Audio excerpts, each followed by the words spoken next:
हमारे कंधे पे बंदूक रख के ये भाजपा का एक षड्यंत्र था। असहिष्णुता के बारे में हो या हुकुमशाही के बारे में हो, मुझे लगता है ये बात उनको वहाँ पे आके ना कहे वो, इसलिए ये सब षड्यंत्र था और राज साहब ने स्पष्ट भूमिका ली है। त्या एक आदर्श लेखिका म्हणून आपण सगळे त्यांच्याकडे बघतो आणि अशा लेखिकेला आमंत्रण नाकारण्याचं कारण तरी काय?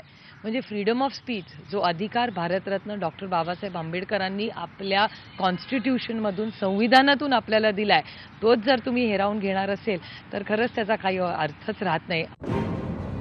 सहगल यांना दिलेलं निमंत्रण मागे घेतल्यानं साहित्य, राजकीय आणि सामाजिक क्षेत्रात एकच खळबळ उडाली। हे संमेलन जोपर्यंत महामंडळ स्वतःच्या भरोशावर स्वतःच्या पैशांनी करत नाही तोपर्यंत अशा शरणागतीचे अगोदरी प्रसंग जे येऊन गेले ते पुढे येत राहणार आहेत। हा पहिला नाहीये आणि हा शेवटचाही नाहीये। संमेलनाच्या आडून सरकार आपला अजेंडा राबवत असल्याचा रोष साहित्यिक वर्तुळात आहे। आम्ही त्यांना अत्यंत दिलगिरी व्यक्त करीत उद्घाटनाला येऊ नये अशा प्रकारची विनंती केली। त्यांनी देखील ती स्वीकारली। उलट आपल्या संमेलनाला त्यांनी अनेक शुभेच्छा दिल्या। अकारणवाद आयोजक संस्थे ओढून घेतलेला आहे। शेवटी त्यांनीच ठरवलं होतं, त्याने महामंडळ मिळून की आपण नयनतारा सहगल यांना निमंत्रित करायचा हा आपला अधिकार होता। एक ईमेल पाठवून आपण येऊ नका असं सांगणं हे तर मराठी आणि भारतीय परंपरेला शोभेचं नाहीये। पाहुण्यांचा अपमान करणं बरोबर नाही।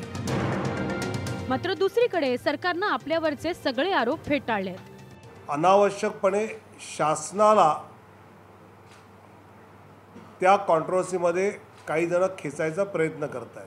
ही सगळी नावं साहित्य महामंडळाकडनं ठरत असतात आणि त्यामुळे यवतमाळला साहित्य संमेलनाच्या विषयामधला जो काही चर्चा आहे त्यात शासनाचा कोणताही संबंध नाही। देशातील राजकीय, सामाजिक आणि आर्थिक असमतोल आणि आंदोलनांवर जाहीर भाष्य आणि विचारमंथन करण्याचं व्यासपीठ म्हणजे साहित्य संमेलन। मात्र देशाचा भूतकाळ, वर्तमान आणि भविष्याला आपल्या लेखणीनं गवसणी घालणाऱ्या साहित्यिकांचं विचार आणि अभिव्यक्ती स्वातंत्र्य कोणत्याही कारणानं धोक्यात येणार असेल तर जगातील सगळ्यात मोठ्या लोकशाहीला मान खाली घालायला लावणारं हे आहे।